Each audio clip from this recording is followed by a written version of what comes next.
नमस्कार मैत्रिणींनो, तुमचे स्वागत आहे. तर मैत्रिणींनो, तुम्हाला माहिती आहे का की लाडक्या बहिणीचा 10वा हप्ता येण्यासाठी का वेळ लागतोय ते? तर मैत्रिणींनो, पुन्हा एकदा आपल्या अर्जांची पडताळणी होते. तर अशी माहिती हाती लागली आहे की या लाडक्या बहिणींना आता फक्त 500च रुपये मिळणार आहेत. काही लाडक्या बहिणींना आता 500च रुपये मिळणार आहेत. पण त्या नक्की कोणत्या बहिणी आहेत? तर नमो शेतकरी योजनेअंतर्गत पात्र लाभार्थ्यांना वर्षाला 12,000 रुपये मिळतात आणि त्यांना मुख्यमंत्री माझी लाडकी बहीण योजनेतून आता 1,500 रुपयांऐवजी केवळ 500 रुपयांचा लाभ दिला जाणार आहे.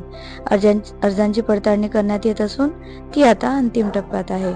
मुख्यमंत्री माझी लाडकी बहीण योजनेअंतर्गत महिलांना जुलै 2024 पासून 1,500 रुपये दरमहा अर्थसहाय्य दिले जाते आणि 2,100 रुपये देण्याची घोषणा अजूनही कागदावरच आहे. 1,500चा लाभ मिळावा यासाठी महिलांनी मोठ्या प्रमाणात अर्ज केले होते. अर्ज करणाऱ्यांना सरसकट लाभ देणे सुरू केले, मात्र नंतर त्याला कात्री लावणे सुरू केले आहे.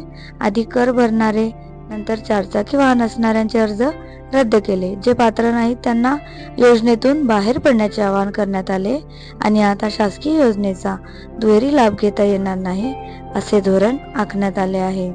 तर मैत्रिणींनो, नमो शेतकरी योजनेच्या लाभार्थ्यांना 12,000 रुपये वर्षाला दिले जातात, तर लाडकी बहीण योजनेच्या लाभार्थ्यांना दर महिन्याला 1,500 रुपये म्हणजेच वर्षाला 18,000 रुपये होतात. त्यामुळे नमो योजनेतील महिलांना ते 12,000 रुपये आणि लाडक्या बहिणीच्या दर महिन्याला 500 रुपये देण्यात येणार आहेत.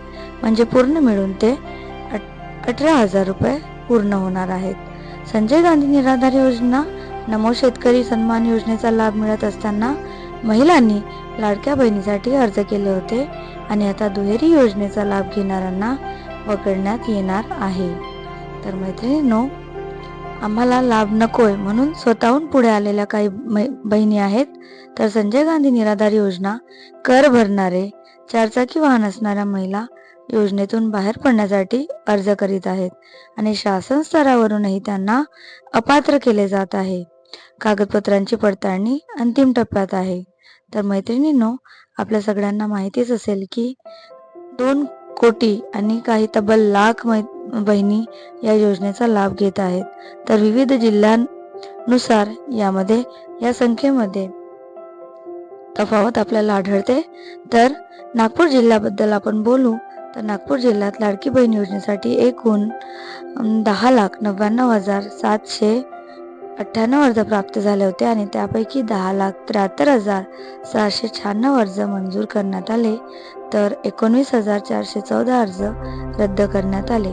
तर मैत्रिणींनो, तुम्हीही जर या योजनेचा लाभ घेत असाल तर पुन्हा एकदा पडताळणी सुरू आहे आणि यातून तुमचे नाव वगळले जाऊ शकते, याची कृपया बहिणींनी नोंद घ्यावी. व्हिडिओ शेवटपर्यंत बघितल्याबद्दल तुमचे खूप खूप धन्यवाद आणि अशाच व्हिडिओसाठी कृपया माझ्या चॅनलला सबस्क्राईब करा.